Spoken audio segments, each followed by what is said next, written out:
ప్రసాద్ గారు Janasena advocate Janasena legal cell నుండి. దుర్గాప్రసాద్ గారు నమస్కారం. అదేవిధంగా చిట్టా విజయభాస్కర్ రెడ్డి గారు వైసీపీ మాజీ గ్రంథాలయ చైర్మన్ వారు. విజయభాస్కర్ రెడ్డి గారు నమస్కారం అండి, వెల్కమ్ టు ప్రైమ్ డిబేట్.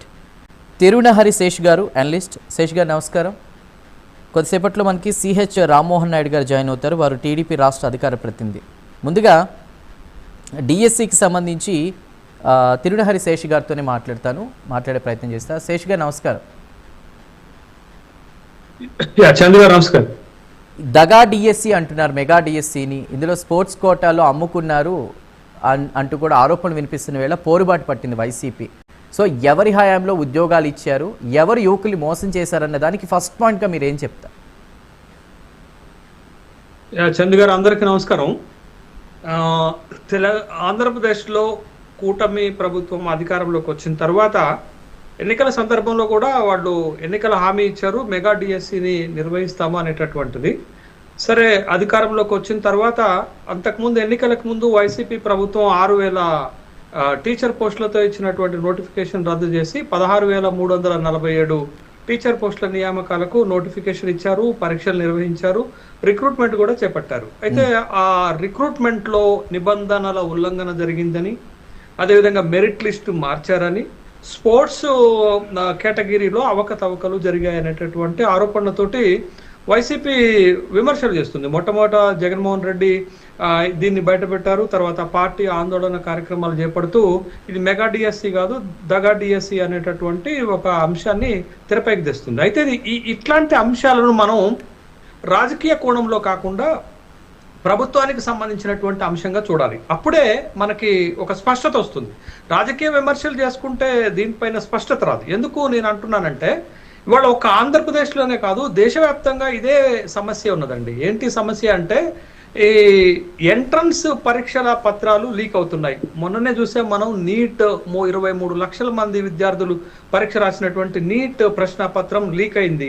తర్వాత రిక్రూట్మెంట్ పరీక్షలు సంబంధించినటువంటి దాంట్లో అవకతవకలు జరుగుతున్నాయి, అవినీతి జరుగుతుంది అనేటటువంటి ఆరోపణలు వస్తున్నటువంటి నేపథ్యంలో, మొత్తం దేశవ్యాప్తంగా ఇదే రకమైనటువంటి ఆరోపణలు వస్తున్నటువంటి నేపథ్యంలో విద్యార్థులకి, నిరుద్యోగులకు, యువతకి వ్యవస్థల పైన నమ్మకం పోతుంది. అందుకని ఇట్లాంటి అంశాలను, ఇట్లాంటి ఆరోపణలు, అవినీతికి సంబంధించినటువంటి అంశాలను మనం పార్టీల కోణంలో కాకుండా, పార్టీ రకమైనటువంటి విమర్శలు కాకుండా, ఒక ప్రభుత్వానికి సంబంధించినటువంటి అంశంగా చూస్తే ఏం జరిగింది అనేటటువంటి అంశం పైన ఒక స్పష్టత వస్తుంది. అయితే ఇక్కడ కూడా ఏంటి అని అంటే, నిబంధనల ఉల్లంఘన జరిగింది అనేది మొట్టమొదట వచ్చినటువంటి ఆరోపణ. ఏంటి ఆరోపణ అంటే, ఎస్సీఆర్టీలో అంటే ఈ పరీక్షా పత్రాలను అప్లోడ్ చేసింది, ఈ పరీక్ష నిర్వహణ చేపట్టింది ఎస్సీఆర్టీ చేసింది. అయితే ఎస్సీఆర్టీలో పనిచేసేటటువంటి ఒక అవుట్ సోర్సింగ్ ఉద్యోగికి ఫస్ట్ ర్యాంక్ రావటం, ఆ ఫస్ట్ ర్యాంకును తర్వాత రద్దు చేసినటువంటి క్రమంలో ఒక విమర్శలకు దారితీస్తుంది. అయితే ఇక్కడ మనకి నిబంధనలు ఏం చెప్తున్నాయనే దానికంటే ముందు తెలంగాణలో కూడా ఇదే రకమైనటువంటి ఆరోపణ గ్రూప్ 1 పైన వచ్చింది. గ్రూప్ 1 నిర్వహించినటువంటి టీజీపీఎస్సీలో ఉన్నటువంటి ఒక అవుట్ సోర్సింగ్ ఉద్యోగి మొదటి ర్యాంక్ సాధించారు. దాంట్లో కూడా అదే రకమైనటువంటి ఆరోపణ అక్కడ కూడా వచ్చింది. అయితే ఇక్కడ మనకి నిబంధనలు ఏం చెప్తున్నాయనంటే, ఒక ఈ పరీక్ష నిర్వహించేటటువంటి దగ్గర ఏదైనా ఉద్యోగి అపేర్ అవ్వాలనుకున్నప్పుడు లీవ్ పెట్టాలి, ఈ వ్యవహారంలో, ఈ నిర్వహణలో జోక్యం చేసుకోకుండా ఉండాలనేది నిబంధన చెప్తుంది. దీనికి ఒక ఉదాహరణ చెప్తానండి. ఇటీవలనే మనకి సివిల్ సర్వీస్ ఎగ్జామ్ జరిగింది. సివిల్ సర్వీస్ ఎగ్జామ్ జరిగినప్పుడు మాకు కూడా డ్యూటీస్ పడతాయి, ఇన్విజిలేషన్కి వెళ్ళేటటువంటి, ఇన్విజిలేషన్ చేసేటటువంటి డ్యూటీస్ పడతాయి.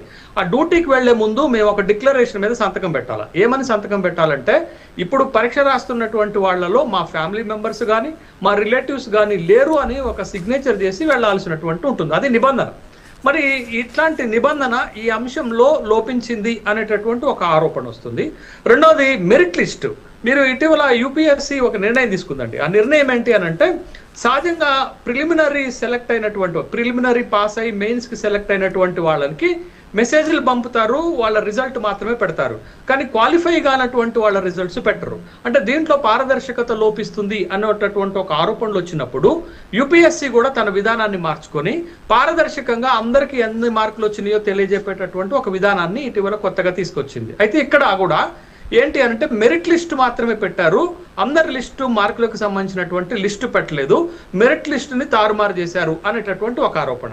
మూడోది ఏంటి అని అంటే స్పోర్ట్స్ కోటాలో మీరు అన్నట్టు 2% నుంచి 3% మార్చి 421 పోస్టులను అమ్ముకున్నారు అనేటటువంటి ఒక ఆరోపణ వచ్చినటువంటి నేపథ్యంలో, బట్ ఈ ప్రభుత్వం ఏం చెప్తుంది అని అంటే మీరు నా 5 సంవత్సరాలు పరిపాలన చేసినప్పుడు ఒక్క డిఎస్సి కూడా ఇవ్వలేదు, కానీ మేము ఇవాళ మెగా డిఎస్సి ఇచ్చి 16,000 ఉద్యోగాలను నింపితే మీరు విమర్శలు చేస్తారా అనేటటువంటి విమర్శలు చేస్తుంది. బట్ అది పాలనా వైఫల్యము, జగన్మోహన్ రెడ్డి వైఫల్యంగానే మనం చూడాలి తప్ప, బట్ ఈ డిఎస్సిలో జరిగినటువంటి అవకతవకలని ప్రశ్నించకూడదు అనేది కరెక్ట్ కాదు. కాబట్టి ఇక్కడ జరిగాయా లేదా అనేటటువంటి అంశమే ప్రధానమైనటువంటి అంశంగా మన ముందుకు వస్తుంది. అయితే ఇది ఒక్క చోటనే కాదండి, దేశవ్యాప్తంగా కూడా జరిగినటువంటి కొన్ని కుంభకోణాలు, కొన్ని అవినీతి ఆరోపణల గురించి మీకు చెప్తానండి. మొట్టమొదటిది 1999 2000 సంవత్సరంలో మీకు డిస్కస్ చేద్దాం, టీచర్ రిక్రూట్మెంట్ చేద్దామండి, టీచర్ రిక్రూట్ శేష్ గారు డిస్కస్ చేద్దాం. బిఫోర్ దట్ మిగతా ప్యానెల్ సభ్యులు వాళ్ళ యొక్క ఆరోపణలు కూడా ఉన్నాయి, సో అవి కామెంట్స్ కూడా మనం తెలుసుకునే ప్రయత్నం చేద్దాం. వైసీపీ నుంచి